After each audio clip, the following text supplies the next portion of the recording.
জাতীয় অপরাধ রিপোর্টার সোসাইটির উদ্যোগে অসহায় ও সুবিধাবঞ্চিত মানুষের সহায়তার লক্ষ্যে শীতবস্ত্র বিতরণ কর্মসূচি ও আলোচনা সভা অনুষ্ঠিত হয়েছে। সানবিট সব দিবে সামাল।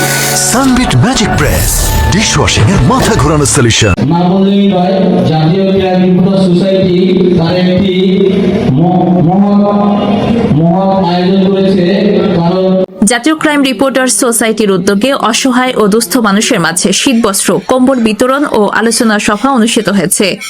16 জানুয়ারি সন্ধ্যা 7টায় খুলনার শিববাড়ি এয়ার রুফটপ রেস্টুরেন্টে কম্বল বিতরণ ও আলোচনা সভা অনুষ্ঠিত হয়।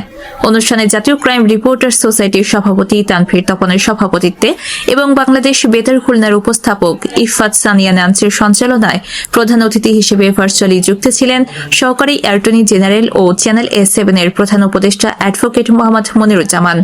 বিশেষ অতিথি হিসেবে উপস্থিত ছিলেন জাতীয় ক্রাইম রিপোর্টার্স কেন্দ্রীয় কমিটির সিনিয়র সহসভাপতি গাজী তুষার আহমেদ, অ্যাডভোকেট মোহাম্মদ বাবুল হাওলাদার, SM আজিজুর রহমান স্বপন, শেখ আবু আসলাম বাবু, চ্যানেল A7 এর চেয়ারম্যান ও দৈনিক ঢাকার সময় পত্রিকার সম্পাদক শেখ শাহিন, চ্যানেল A7 এর ম্যানেজিং ডিরেক্টর ও জাতীয় ক্রাইম রিপোর্টার্স সোসাইটির খুলনা বিভাগের সাধারণ সম্পাদক মোহাম্মদ জাহাঙ্গীর হোসেন সহ বিভিন্ন সাংবাদিক, সমাজকর্মী ও সংগঠনের নেতৃবৃন্দ। অ্যাডভোকেট মোহাম্মদ বাবুল হাওলাদার তার বক্তব্যে বলেন, শীত মৌসুমে অসহায় ও দুস্থ মানুষের মাঝে দাঁড়ানো একটি মানবিক দায়িত্ব। জাতীয় ক্রাইম রিপোর্টার্স সোসাইটির এ ধরনের উদ্যোগ সমাজে ইতিবাচক পরিবর্তন আনবে এবং মানবিক মূল্যবোধকে আরও শক্তিশালী করবে।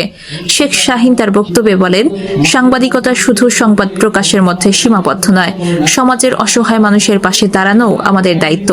জাতীয় ক্রাইম রিপোর্টার্স সোসাইটির এই উদ্যোগ প্রশংসনীয় এবং ভবিষ্যতেও এ ধরনের সামাজিক কর্মকাণ্ড অব্যাহত থাকবে বলে আমি আশাবাদী। অনুষ্ঠানে অতিথিরা জাতীয় ক্রাইম রিপোর্টার্স সোসাইটির মানবিক কার্যক্রমে ভূয়সী প্রশংসা করেন এবং ভবিষ্যতে আরও বৃহৎ পরিসরে এ ধরনের উদ্যোগ গ্রহণের আহ্বান জানান। সীমা আক্তার, চ্যানেল A7, ঢাকা।